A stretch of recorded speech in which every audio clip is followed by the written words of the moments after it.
I think, first of all, just to recap the last ball game with K-State, going back and watching the tape, I was thoroughly impressed with the physicality in which we played that game.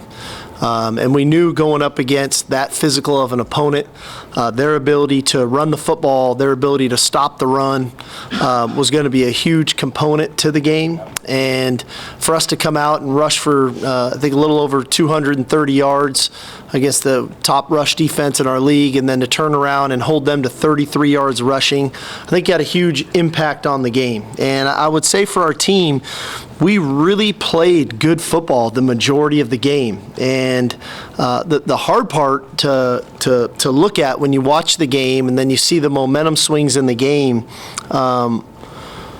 the 3 turnovers, the block punt, the turnover on downs, that's basically 5 times we gave them the ball.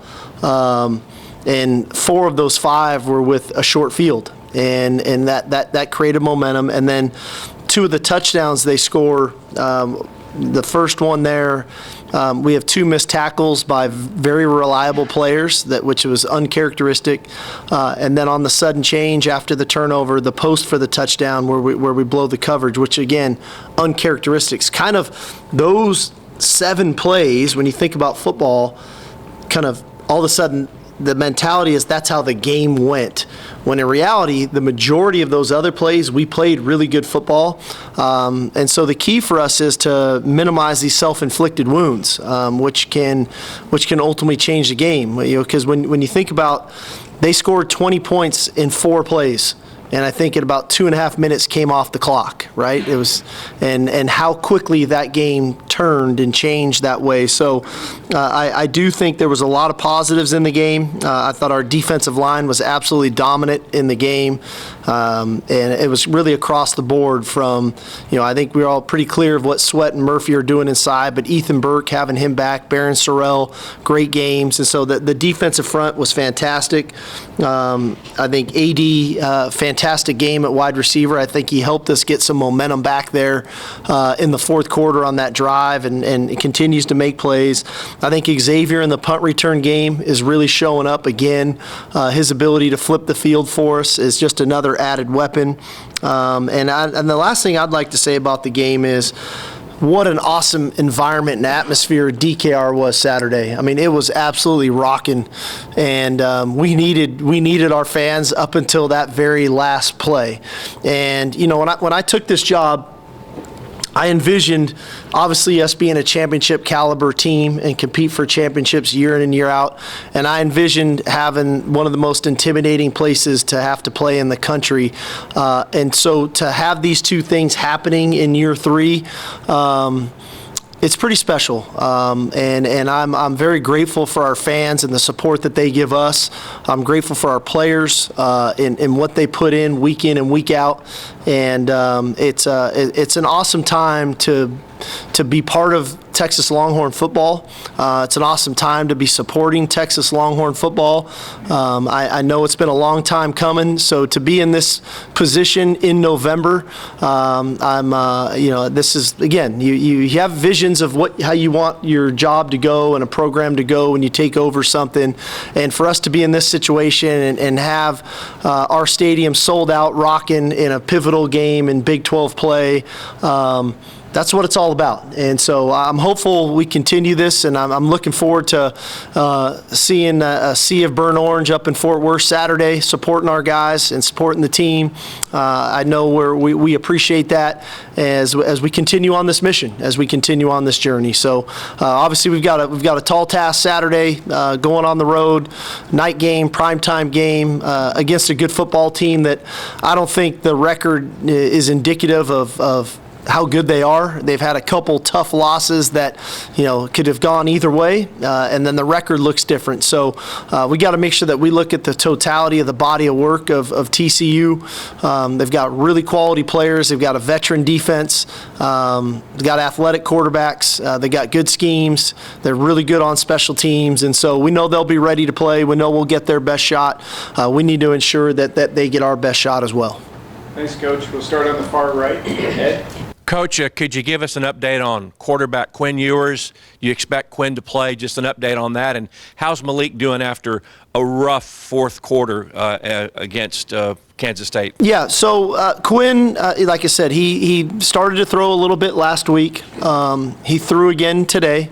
To me, it's more day-to-day at this point, where a couple weeks ago, was kind of week to week. Today's more day-to-day, and I got it. I have to continue to see how he feels. Ultimately, this is how does he feel? I can't, the doctors, what does it feel like? Where's he at? I can give my assessment on the capability to operate our offense, but ultimately, how does he feel? And so we'll navigate this week. I think Malik came back and had a really good practice today. Like I said, I was very proud of Malik in the response that he had on the drive in that fourth quarter to get us down to kick that field goal with some really big throws to AD, a really critical fourth down conversion to JT Sanders. And like I said, I think he was throwing a touchdown to Xavier on the third down there in the red area. We didn't get the pass interference or defensive holding call.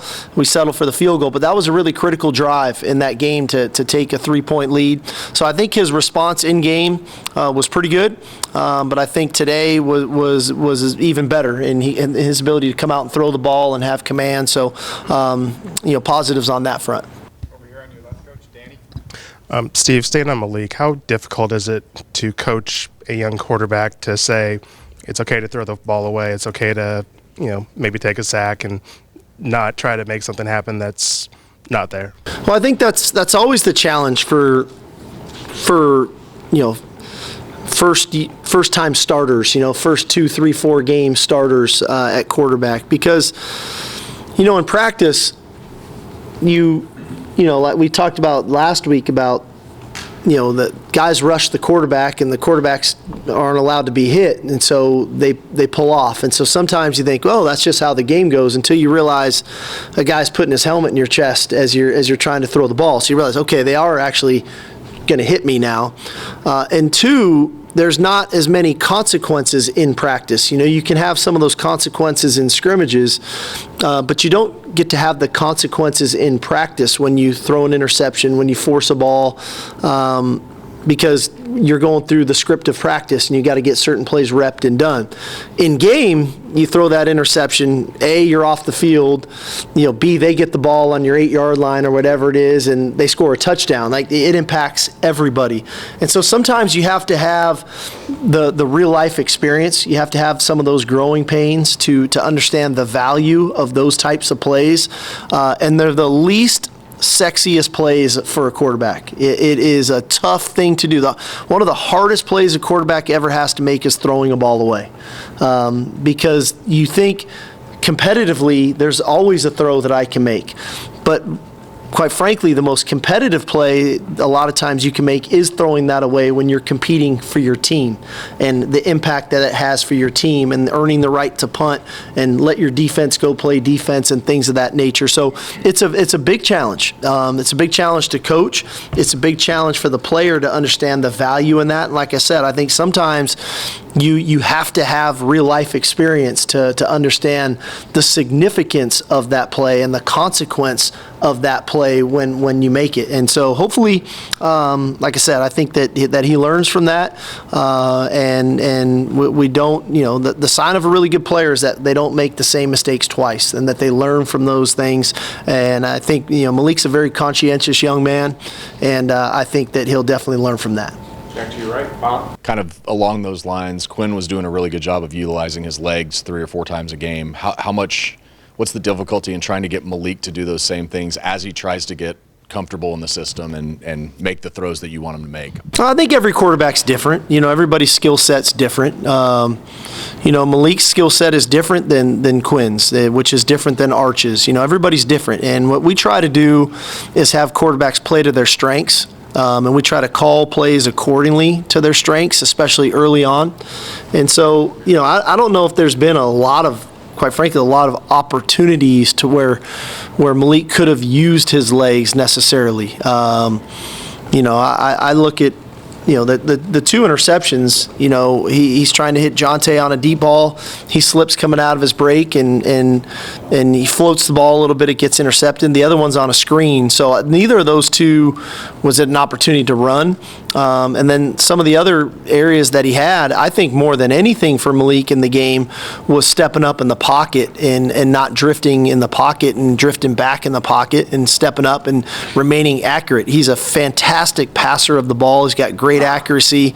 And so when he gets inaccurate at times, we go right back to his feet. And I think he would tell you the same thing, making sure his feet are right. So like I said, everybody's a little bit different in their skill set and their strengths.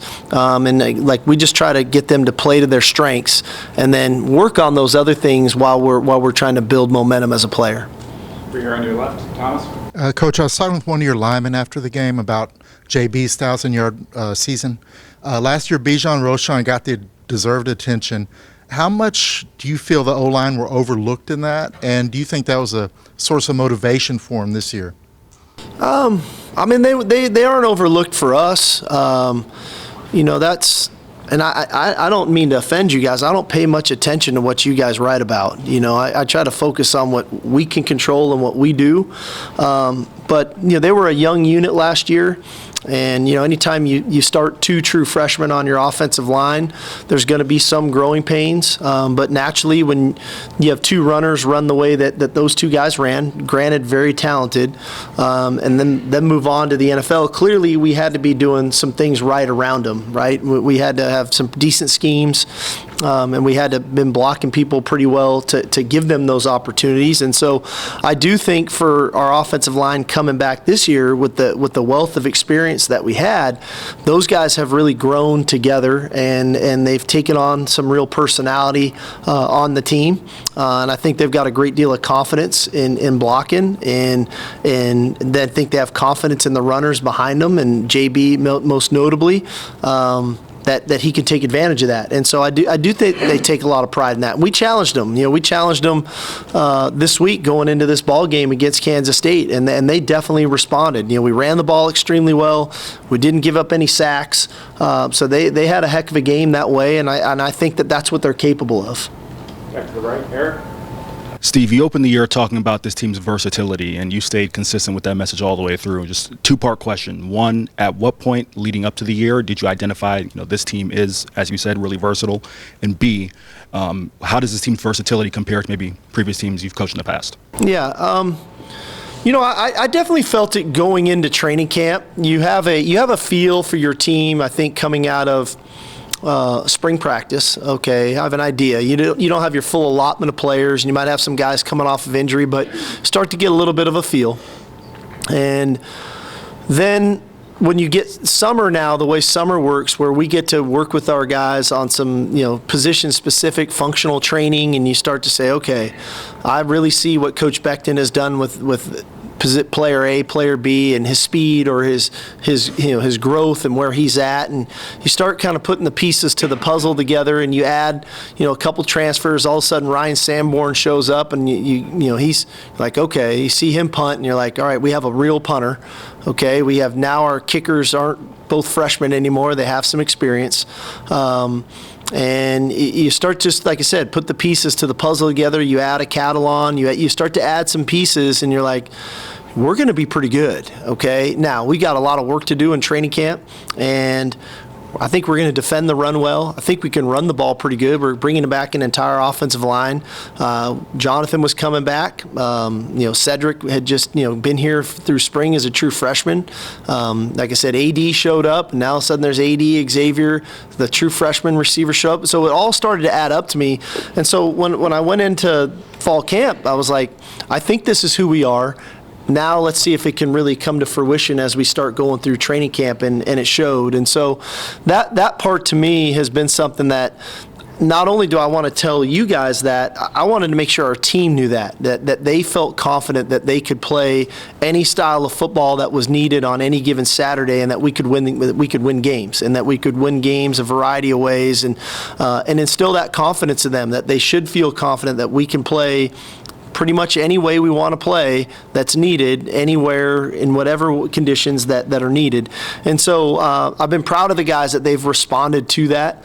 I think we're going to need that. We're going to need that here over the next month of the season, that we're going to need all of our team to play well to continue on the kind of quest that we're on. I missed the second part of your question. I apologize. How does this team's versatility compare with the previous teams in the past? Yeah, that's always difficult on that stuff. I do think that we have depth that is comparable, and that's something to me that has shown up incredibly for us this season. I mean, I know we're making a lot about Malik. We just went and beat a top 25 team that's the number one defense in our conference and had almost 500 yards of offense and scored 33 points with our backup quarterback, with our backup right tackle in the game, when our starting left tackle went out and we had to move our starting left guard to left tackle. So just look at that from that perspective and think about some of the stuff we've had to go through defensively.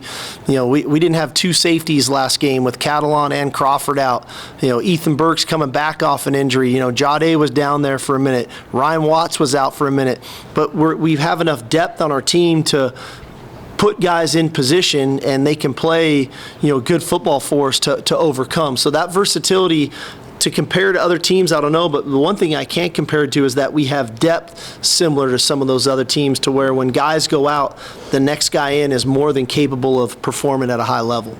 Over here on the left, Jeff. Coach, you mentioned the run defense, which has been special this year. When you're building what you hope is an elite run defense, is it body type, is it mindset, is it scheme? What are the non-negotiables to putting together an elite run defense? I think you nailed them all. No. I think that part of that starts with recruiting, right? I haven't wavered off that since I got here. I talked about big humans from day one, and the fact that, I think you win football games up front. And when you're really good on the offense and defensive lines, you have a chance in every game that you go into, because you have the ability to run the ball and you have the ability to stop the run and then ultimately affect the quarterback on the other side. So that's the first part. We've tried to recruit it well, but we've also tried to develop really well at those two positions. And I know a lot is made of, whether it's been Kelvin Banks of the world or the DJ Campbells of the world. I don't think sometimes we give enough credit to the Christian Jones of the world or the Jake Majors of the world or the Travondre Sweats of the world for their development in our program, because they're different players today than they were a year ago, or most notably 2 years ago, that they've really developed in the program, not only from a strength and conditioning standpoint, but I think their maturity is showing through, and I think their coachability. And I think we hired two great defensive, front coaches, whether it's PK and Bo Davis or Kyle Flood on the offensive side of the ball. We invested in those coaching hires, and I think they're paying dividends for us. And then ultimately their scheme involved. So I think to your point, there's a lot of levels to that. But I say all the time, plays work a lot better when the better the players run them. And so if you want to stop the run or you want to run the ball, it's always good to have really good players to do that. And so I think that recruiting's at the forefront of that, but then there's player development and their scheme that follows that. In the middle, Dennis. Coach, with Quinn now kind of getting back at least some reps, how do you strike the balance of giving him enough reps and working him back, and then here you have Malik, you're still trying to build him up and rep him up? Well, and Arch too, right? And so it's a balancing act, and we try to be really mindful of, it's one, to look at how many reps, B, what plays are they repping, right? And so that they're getting quality opportunities to develop their own skill set, and C, who are they repping those plays with, right? And so there's a balancing act to all of that. Myself, Coach Milwee, try to do our best to manage that, and then monitor it in practice. If I feel like a guy needs another rep of something, we put him back in to get a rep of something. So, but that's it's never easy, I guess. But we're, like I said, we're fortunate that we have three really good players at that position that need to all continue to develop and get healthy and do those things so that when they get in, they can play with the utmost confidence. Stay in the middle, Kirk. Steve, on that Will Howard fumble, a fairly sizable play in that game, how disappointed were you that it wasn't automatically reviewed and you had to use a timeout? And the lack of disparity in the holding calls against your opponents? Well, I was, probably visibly frustrated at that moment. In the end, I got the timeout back that they did ultimately review the play. And that, looking at it from their vantage point, I could see maybe where they couldn't see the ball. It was kind of hidden in there, and Jalen Ford did a heck of a job of recovering that fumble. It sure seemed like a relatively obvious play to review when you're talking about a potential change of possession. But again, that's why, from my perspective as a coach, they give us the ability to challenge and to use timeouts to ensure that. And so you just try to use the tools that are given to you to navigate your way through those things. As far as what's called and what's not, a couple things I know this. In my opinion, we have the two most dominant defensive interior linemen in the country, and if not the country, in our conference. And I'm not sure if they've gotten a holding penalty called on either of them yet this year. So I'm not sure how that adds up, but I just got to keep getting those guys to play hard and be committed to trying to affect the game, the run game, the pass game that way. And the same when we throw the football. I love when I line up and I see 1 and 5 out there together. I know they're a problem for our opponents, and so I recognize people are going to do things to try to minimize their effectiveness to the game, and we're going to take advantage of those opportunities when they're there. If things get called, they get called. If they don't, we just don't have a lot of time to complain about it. We've got to go on to the next play, and the moment we start getting caught up in that, then it's going to start to affect their play and our play to call the things necessary. So, it's the way it goes. And I've said this all along, like, we need to focus on what we need to do and not get caught up in what's getting called and what's not. Have you complained to the league on this?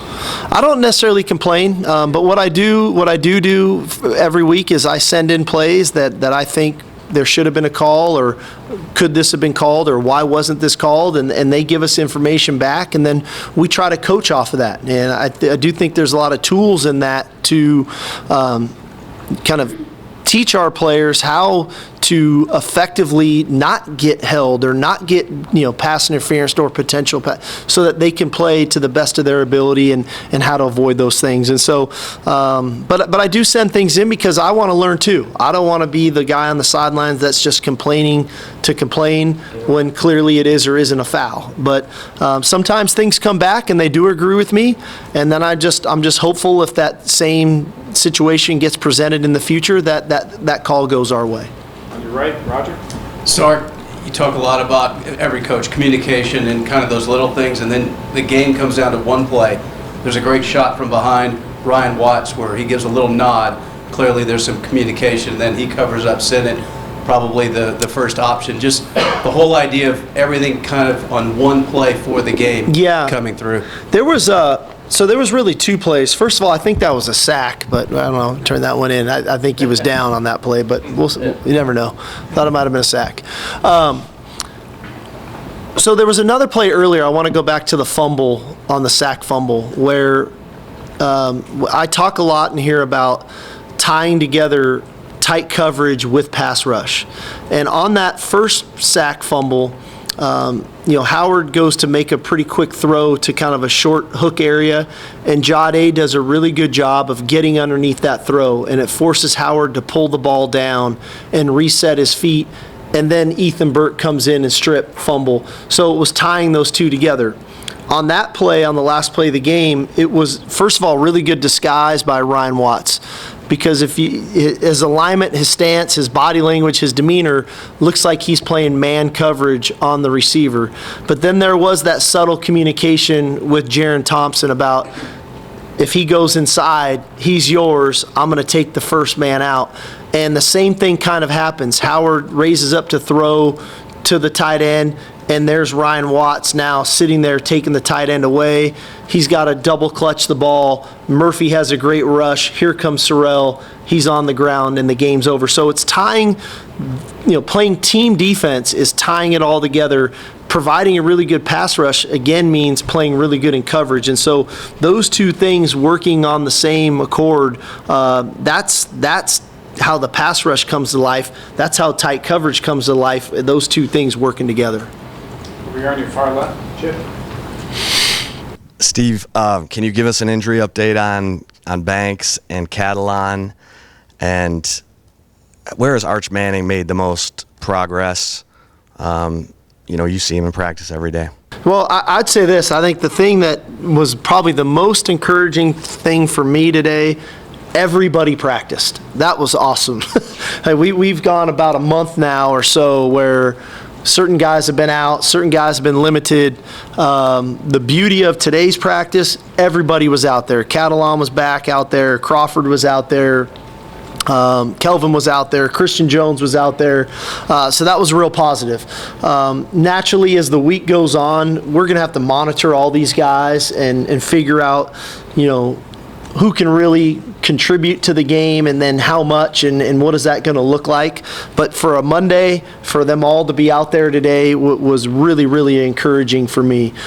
For me with Arch, I'm learning more and more and more about his skill set. And one thing that I've been, really impressed with him is, his conviction and ability to throw the ball down the field with a great deal of accuracy, which sometimes is hard to tell in high school. Especially when they're not the style of offense that we are. They have some aspects of it. But what I've learned over the last couple weeks, especially last week, is he can make a lot of throws down the field and do it in a way that guys are very comfortable making those plays down the field. So that's a real positive. And then I think the second part about his game that I'm really encouraged about is he is very athletic. Arch is extremely athletic. He's a strong, powerful guy. He's got good speed about him. So his game gives a little different versatility and twist to his style of play. On your right, Joe. I think you talked about your dominant defensive line. Have you had, for another comparison question, have you had defensive tackles as good as Tavondre and Byron? And then kind of as a quarterback, how tough is it to play when you have interior pressure like that? I had a good one when I was at SC that was, I should say, I had a couple at Washington too. The guy that's probably most like Byron when I was at Washington was a young man by the name of Danny Shelton, who's a really good player, big physical kind of nose tackle body type. And then when I was at USC, we had Leonard Williams, and Leonard was probably not as big as Sweat, but had the ability to get on an edge and play really well against the run. And anytime defensive tackles have multiple tackles in a game, that's saying something, because a lot of times they're taking on double teams. A lot of times they're eating up blockers for linebackers. But when defensive tackles come out of games with 4, 5, 6, 7 tackles, those are impactful plays. And Leonard used to do that. He used to get a lot of tackles. And so the amount of tackles that Sweat makes in a game is really, really impressive. His ability to finish on the ball carrier, where a lot of times you just don't see that number from defensive tackles. So that part's been definitely impressive. For a quarterback, that's difficult because naturally as coaches, you heard me talk about it with Malik here earlier. What are we trying to tell quarterbacks to do? Step up in the pocket, right? When you go forward, your eyes are up, your vision's up, right? We're trying to create a safe space for you in that pocket. Well, when you can push the pocket internally and then collapse it, right, kind of from the sides, when nobody likes to throw from a phone booth, right? Everybody likes to have space and things of that nature. So when you can collapse a pocket internally, that's no quarterback likes that. You can't step into your throw. You feel like you need to kind of step back or drift in your pocket, and now edge rushers are affecting you. So to me, it's probably the most effective pass rush is internally, when you can really build that cage and keep a quarterback corralled, but squeeze it and make it uncomfortable for him. 3 last ones on your left here, setter. Hey, Steve, another road opponent that's wounded and can make their season against you. What does TCU bring to the table, and what have you said to your guys about keeping your eye on the prize in what's going to be a hostile environment? Yeah, I think there's some levels to this. One, I think we should get accustomed to that's just how it's going to be when we go on the road. And, I'd be shocked when I'm just waiting for them to announce they have a sellout Saturday night, and it'll be our 10th straight sellout or whatever it's been that we've played in this year, and that's okay. Like, we're comfortable in that arena. I'm sure that they'll be all fired up, and there'll be a blackout and whatever else. I mean, it just kind of seems like a little bit of a common theme, and that's okay too, right? That's what we talked about before the season started. That we're going to get everybody's best shot that way. I do think it's critical that we have great poise and composure in these environments when we go on the road, and it's something that we've exuded, kind of throughout the year. I thought our poise and composure at Alabama was tremendous. Thought the poise and composure at Baylor was really good, especially early in that game. At Houston, when the game started getting uncomfortable, that we were able to regroup ourselves, and so that's always critical on the road. Is that you play really well together.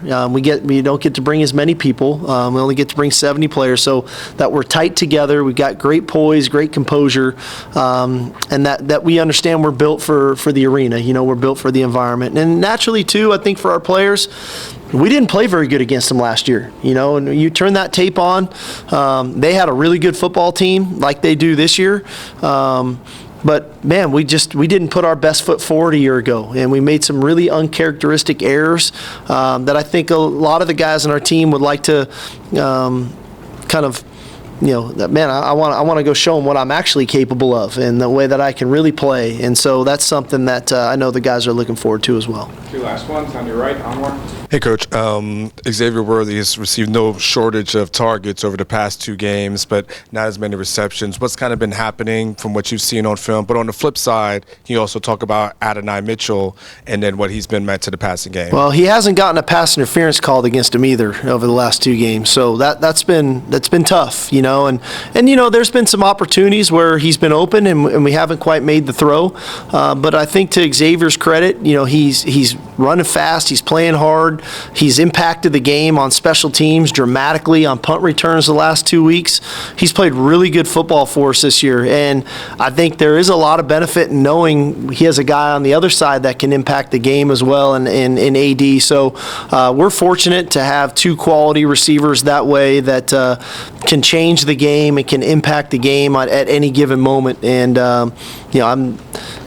Xavier's not going to have his shortage of targets this week either. He's too talented of a player, and AD's going to have his targets, and we got to continue to find ways to incorporate JT into the game as well as Jonathan and CJ, and still finding ways to get Blue a carry or 2 in there, and so on and so forth. Like we've got a lot of good players, but those 2 guys, when they're one-on-one, we've got to try to find ways to create one-on-one matchups for them and see if they can make some plays for us. Last one on the left, Leah. Coach, just to follow up on Adonai Mitchell, I know he had a career high in reception yards, and he came into this year wanting to be more than a deep threat. In what ways have you seen him grow as a wide receiver while being here at Texas? Yeah, I think something that, I'd like to credit Chris Jackson for this. He's done a great job of working with him on a daily basis, right? There's a level to details at the receiver position that are vitally important to rapport with the quarterback, understanding why you're at certain spots at certain times. And I think the 2 things I've seen the most out of AD here now, especially over the last month or so, has been the details of his route running and being where he's supposed to be. And it's not just about the deep balls, it's catching crossing routes and slant routes and stop routes and creating explosive plays. But 2, he's become a really good blocker, and he's a guy that has bought into the mentality around here of we block on the perimeter, and a couple of the bigger runs that we've had over the last few weeks have been because of blocks that he's made on safeties or corners that have sprung long runs. And so I do think that all stems from a level of maturity. I think he's really matured in his time here, in his approach to practice and his approach to preparation. And like I said, I credit Coach Jackson a lot with that. He's done a great job working with him.